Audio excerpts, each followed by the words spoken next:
This is the part that kind of broke me a little, and it is because of the rebels.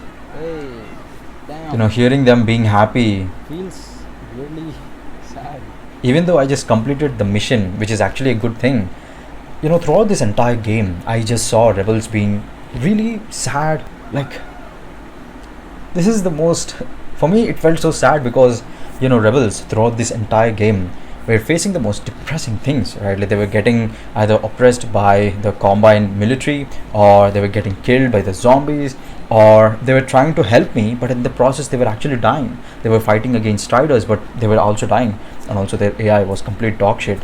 But I saw them, just throughout this entire game not being happy at all, right? And this is the first time I'm seeing a lot of them being happy. Of course, there were actually people who were not happy, they were exhausted, but deep down, I know they were actually happy with the outcome. And this is the moment everyone, not only rebels, but Father Gregor, all the Voldemorts, all of them actually gave their heart to this particular ending. And that was like wow, it felt unreal that okay, I'm actually ending this game, and we are actually defeating Combine. That was like a realization that I had, like wow dude, like this is the end, this is it.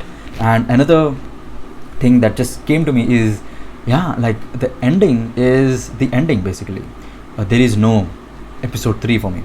Usually what happened was, after completing Half-Life 2, I was quite happy. I completed Half-Life 2, that's nice, let's actually start Half-Life, episode 1. And after completing episode 1, there was episode 2 for me to play, and it didn't feel sad. But after episode 2, it's like there is nothing extra for me to play, man. And that kind of made me sad, because I think there is a saying that we don't realize the value of something until we lose it, right? And this is the moment where I was like wow dude, like this is the first game that I played. This is my first game that I am playing in PC, as a first person game. So yeah, so this is my first game basically. Now I did play Terraria and Need for Speed Most Wanted, like very, like I think around 5 games, PC games, Albion Online and something similar to those type of games, mostly non FPS games. And this is the first game that I played, including Half-Life. And it was like wow, I'm actually completing the game and there is nothing extra for me. And it just made me sad. I don't know why. Maybe I realized that this experience that I got from this game, I will never get this from any other game. Maybe especially this Ravenholm. This is my favorite level, and I really don't think anything can top this horror, the dread that I felt, and the sadness that I felt after completing it and seeing Father Gregor giving his life for me. I don't think I can actually, after getting out of the tunnel and Triage of Dawn, the song actually playing in the background, it was like wow dude, I did something. I just had that feeling.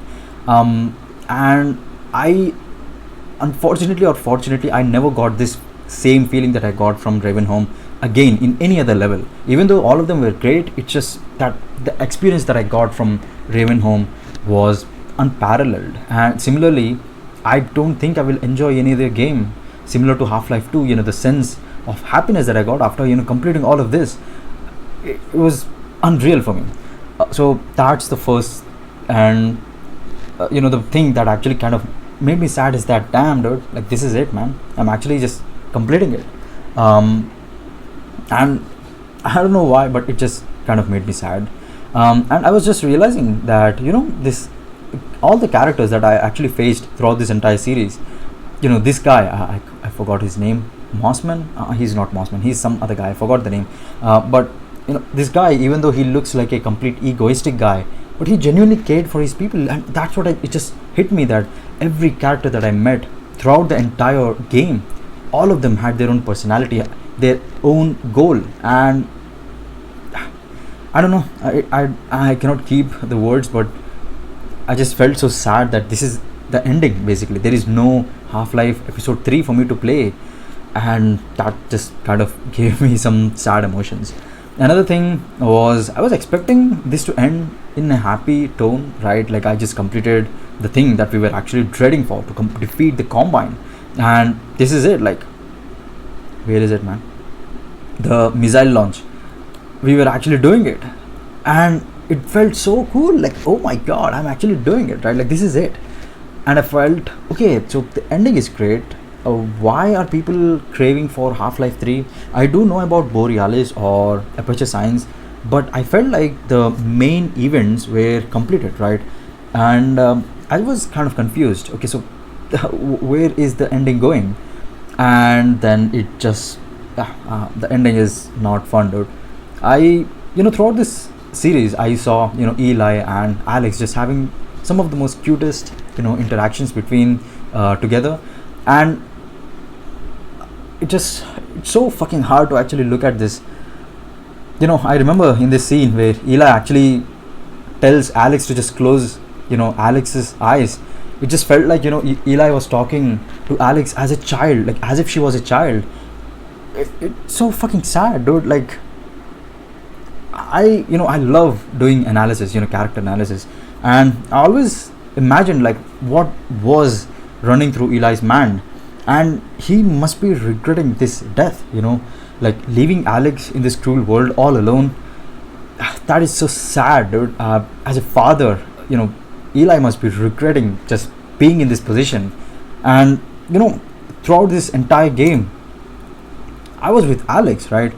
And just watching her being crying, that was like, it was brutal. I didn't know what to do. And I did not like the ending. I think you might know this, looking at what I'm actually saying. But yeah, the ending was not fun, and I was like completely shocked. Like, what the fuck?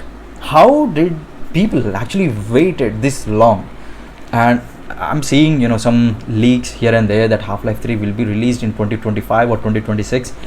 How did you guys actually stay waiting for this long? And yeah, I'm just kind of shocked actually. So yeah, the main reason is, I don't know, I'm not able to put the words together properly. It's just that I played Half-Life 2 as a way for me to just forget my reality. I was in a weird spot in my life. I actually talked about it in this stream or some other stream, I don't remember. But I just thought, what, I'm like so fucking sad all the time, so let me play Half-Life, because Half-Life I got for free in both the anniversaries, so nice. And I was like, okay, let me start playing Half-Life 1. It was really, really cool. Unfortunately, the Bazite, basically the operating system that I used at that time, I was not able to listen to the music. So unfortunately, I did not get the entire nice experience.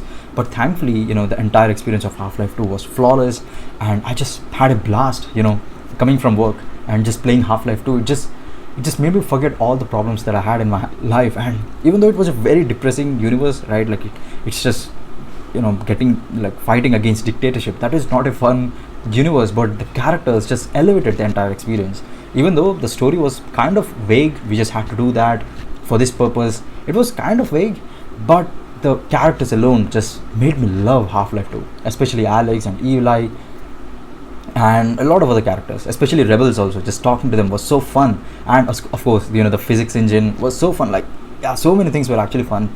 And yeah, it like, for me, Half-Life 2 will be a special game, very special game, because it just made me fall in love, just having fun, not only playing games but in general just thinking. I always loved writing stories and talking about stories, and they just reinvigorated that feeling. And I was like, okay, I love this, dude, I want to do this again. All this being sad and all of that, let's just fuck that, let's just do something that I absolutely love.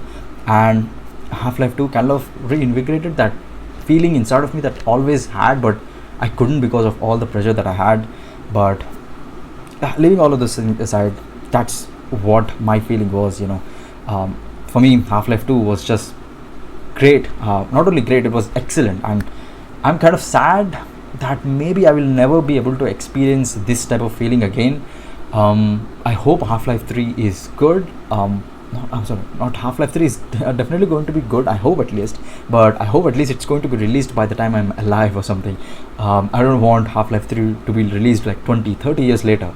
But either way, I just wanted to talk about Half-Life 2. It has been so many years, like how many months? Like 1 month. It has been a month since I actually made this video, like streamed it in my YouTube channel. And yeah, I just wanted to talk about it. I've been running in my mind in the background, and I just wanted to talk about it. And this is it, man.